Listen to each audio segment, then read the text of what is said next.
안녕하세요. 싱글맘 채널의 코맘입니다. 오늘 구독자 수를 확인해 보니까 15명이 되었더라고요.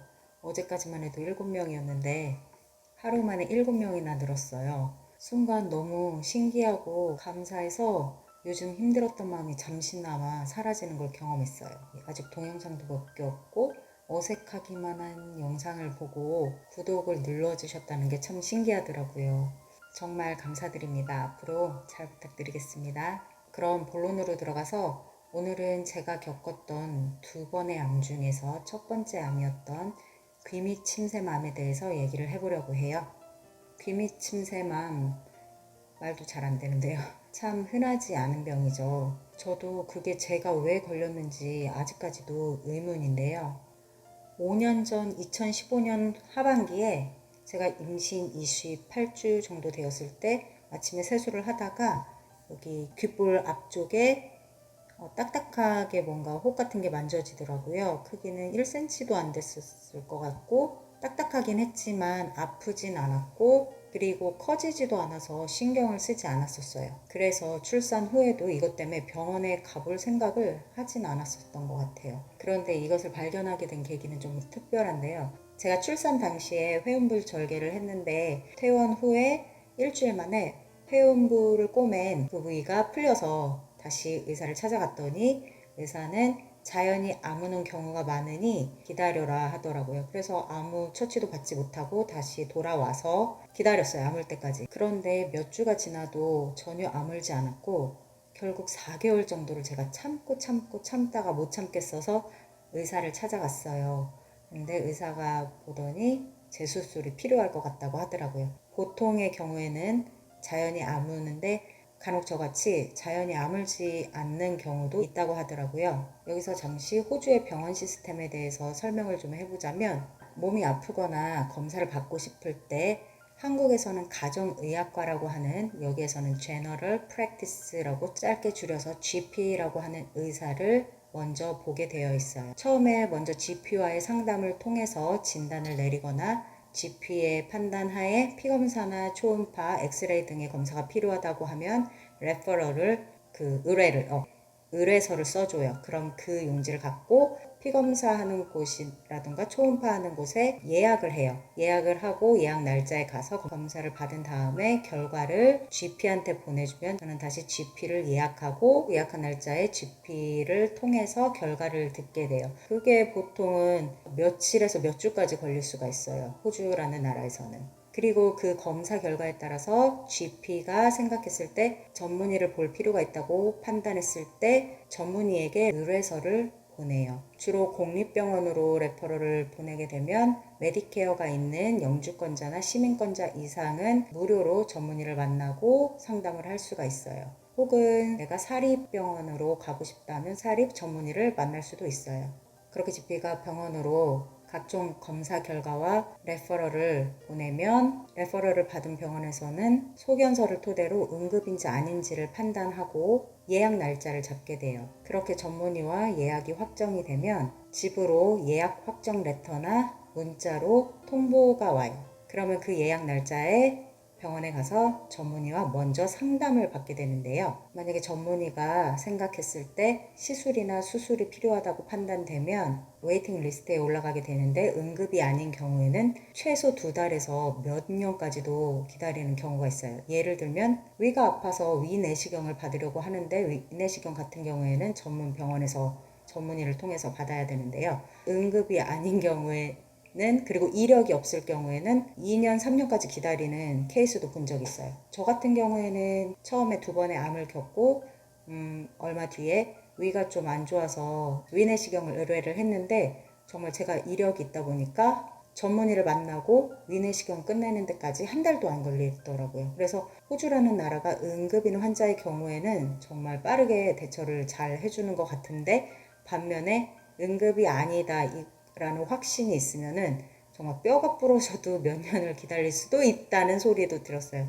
특히 제 지인 중에는 위내시경을 정말 2년을 기다려서 받으신 분도 있고 ENT 쪽, 이쪽 작은 시술이 필요한 경우였는데 2년인가 3년을 기다리신 경우도 있어요.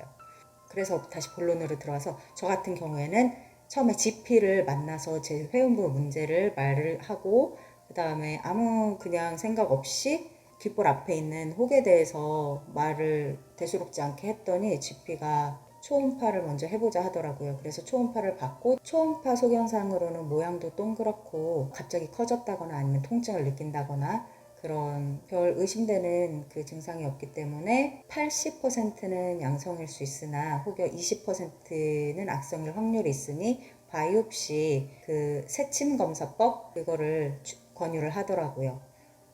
그래서 바이옵시까지 했는데 워낙 이게 조직이 작아서 그런지 정확한 결과 검사를 얻을 수 없었어요. 그래서 전문의를 볼 것을 추천을 한다고 또 써있더라고요. 결국 GP가 공립병원 ENT, 이비인후과에 레퍼럴을 보내고 근데 저희 GP가 되게 좋았던 게 되게 뭔가 응급 상황인 것처럼 이렇게 적어줘서 조금 빠르게 전문의를 만날 수 있었던 것 같아요. 어떤 GP에 따라서 스타일이 다른데 그냥 대충 써주는 GP도 있어요. 그럼 한없이 기다리게 되는 거예요. 한 달도 두 달도. 근데 저 같은 경우는 저희 GP가 응급이라고 소견을 써주셔서 2주 만에 전문의를 보게 됐던 것 같아요. 전문의가 결과지를 보고 또 혹도 만져보고 하고 이것저것 물어보더니 양성일 확률이 80%이지만 정확한 거는 수술로 열어봐야 한다고 하더라고요. 저는 그동안 크게 아프지도 않았고 커지지도 않았기 때문에 그냥 수술은 안 하면 안 되겠냐고 말을 했더니 전문의 말이 만약 이게 악성일 경우에 1년 뒤에 너가 크게 후회할 수도 있을 텐데 괜찮겠냐고 하더라고요. 그 말에 제가 겁을 먹고 수술을 하겠다고 했어요. 이 종양의 위치가 귀 밑 침샘이라고 해서 여기 이렇게 요만하게 분포가 돼 있고 두께는 한 이 정도인데 그 중심에 얼굴 근육신경을 담당하는 그 뿌리가 있어요. 그렇기 때문에 종양이 조금만 커져도 안면 신경마비가 올 수도 있고 또 뇌와 가깝기 때문에 악성일 경우에 전이가 되면 아주 위험하다고 하더라고요. 그런데 저 같은 경우에는 이 종양이 커지지도 않았고 아프지도 않아서 양성일 확률이 크고 이력이 없기 때문에 응급이 아니라서 최소 2달 이상은 기다려야 된다고 하더라고요, 수술을. 그래서 알겠다고 하고 그 다음 단계가 프리 어드미션이라고 하는데 간호사를 만나서 수술 내용에 대한 서류를 작성을 해요. 저의 인적사항이라든가 어떤 수술을 하는지, 저에게 알러지는 없는지, 또 마취, 부작용은 없는지, 뭐 흡연이나 술은 하는지 등등등등 모든 저의 건강 상태와 그런 거를 적어요. 적고 이제 사인까지 하면 수술 웨이팅 리스트에 올라가게 되는 거예요. 그렇게 집으로 돌아와서 2주 뒤에 아침에 잠을 자고 있는데 발신번호 표시 제한으로 전화가 한 통이 오더라고요. 그래서 잠결에 받았는데 병원이었어요.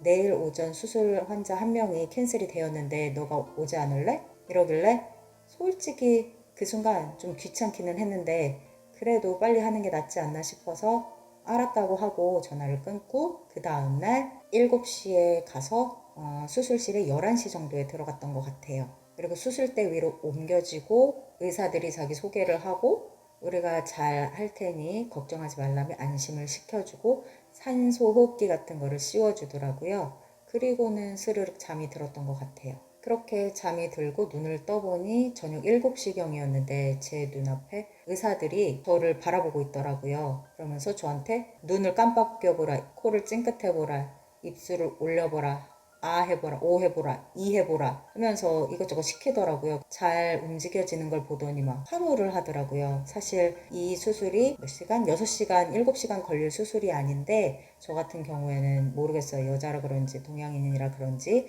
이 신경들이 미세하게 있기 때문에 그 신경을 건드리지 않고 하나하나 종양을 제거하는 게 시간이 많이 걸렸다고 하더라고요. 그래서 제가 그러면은 이 종양이 혹시 암이냐라고 물어봤더니 의사의 표정이 좀 안 좋아지는 걸 느꼈는데 조직검사 결과는 일주일 뒤에 나오니 그때 확인하면 된다고 하더라고요. 저는 그냥 당연히 암은 아닐 거라고 생각을 하고 안심을 하고 있었어요. 그리고 3일 뒤에 퇴원을 하게 됐는데 퇴원 서류를 줘요. 근데 거기에 보면 수술 과정이라든가 입원 과정 중에 어떤 약을 투여했는지 뭐 이런 것들 어떤 증상이 있었는지 이런 것들이 상세하게 기술되어 있는데 거기에 카시노마라고 적혀 있더라고요. 근데 그게 사실은 악성 종양이라는 뜻인데 제가 그걸 보고도 그냥 아무 생각이 없었어요. 그런데 이제 일주일 뒤에 전화가 왔는데 암세포가 발견됐다고 방문을 하라고 하더라고요. 아마도 의사들은 수술할 당시에 열어보고 이게 악성인지 양성인지 알았던 것 같아요. 근데 저한테는 확실히 말을 안 해줬고 결과는 일주일 뒤에 들었었던 거고요. 그래서 다시 방문을 해서 자세히 들어보니까 다행히 초초기 단계여서 주변 림프절 6개 정도를 제거했는데 전이 소견도 없고, 그렇기 때문에 항암 치료도 할 필요가 없다고 하더라고요. 귀밑 침샘의 절반 정도, 절반 정도를 제거하는 수술을 했고 림프절 6개 정도를 제거를 했어요. 하면서 혹시 저한테 방사선에 과다 노출된 적이 있냐고 하더라고요. 그래서 제가 무슨 방사선에 과다 노출된 적이 있겠냐, 아니 없다 했더니 그냥 불운했을 뿐이라고, 원인이 없다며.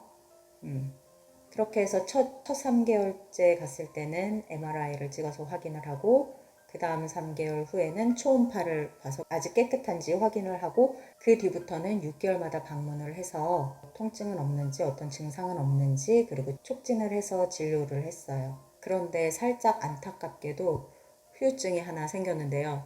프레이 증후군이라고 해서 그 수술 당시에 그 침샘 조직이 이 피부에 유착이 되어가지고 제가 무슨 음식 냄새를 맡는다거나 음식을 먹는다거나 매운 거, 특히 매운 거, 신 거 먹는다거나 또 음식을 상상만 해도 이 수술 부위에서 땀이 흐른다고 해야 되나? 막 줄줄줄줄 흐르더라고요. 그래서 그거를 얘기를 했더니 데오데란트를 바르라고 하더라고요. 아무튼 데오데란트는 바르지 않고 있고, 그렇게 내년 5월이면 완치 판정을 받게 될 것 같아요.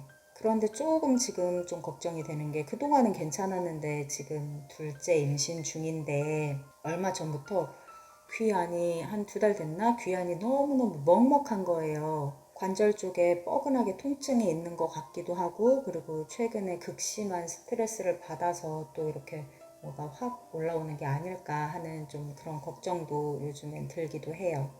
참, 그리고 생각해 보니까 첫째를 출산 후에 호주에서는 한 번도 걸리지 않았던 감기가 끊이질 않았고, 또 극심한 피로를 계속 느꼈었는데, 아무래도 그것들이 몸 안에 암이 있었던 전조 증상이 아니었을까 하는 생각도 들어요. 그런데 정말 감사한 것은, 만약에 회음부 꼬맨 곳이 제대로 잘 아물었다면 제가 GP를 찾아갈 일도 없었을 거고, 그러면 이 종양은 계속 방치가 됐을 거고, 또 만약에 제가 좋은 GP를 만나지 못했었더라면 어떤 다른 GP였다고 하면 그냥 초음파 검사 결과만으로 보고 이거 양성일 확률이 크니 혹시 통증이 오거나 커지면 다시 와라고 했을 확률이 무지 커요. 호주에서는. 그렇게 저를 케어해주는 GP를 만났던 게 행운이었고, 그리고 만약 제가 전문의를 만났을 때 저에게 너 1년 뒤에 후회할 수 있다 라고 겁을 주지 않았다면, 그래서 제가 수술을 하지 않기로 결정했다면 결과는 달라졌겠죠. 또한 제가 잠결에 전화를 받지 않았거나 당장은 귀찮아서 전화가 왔을 때 그냥 수술을 다음으로 미루겠다고 제가 말을 했다면 지금과는 상황이 달라지지 않았을까 생각이 돼요. 그래서 그 모든 것들을 생각하면 그 하나하나가 다 모든 게 저한테는 행운이었고 운이었던 것 같아요. 그래서 너무 감사하게 생각하고 있어요. 그럼 여기까지가 저의 첫 번째 암이었던 귀밑 침샘 암에 대한 이야기였고요. 다음번에는 2탄 자궁 내막암 이야기를 해보겠습니다. 그럼 여기까지 시청해주셔서 감사합니다.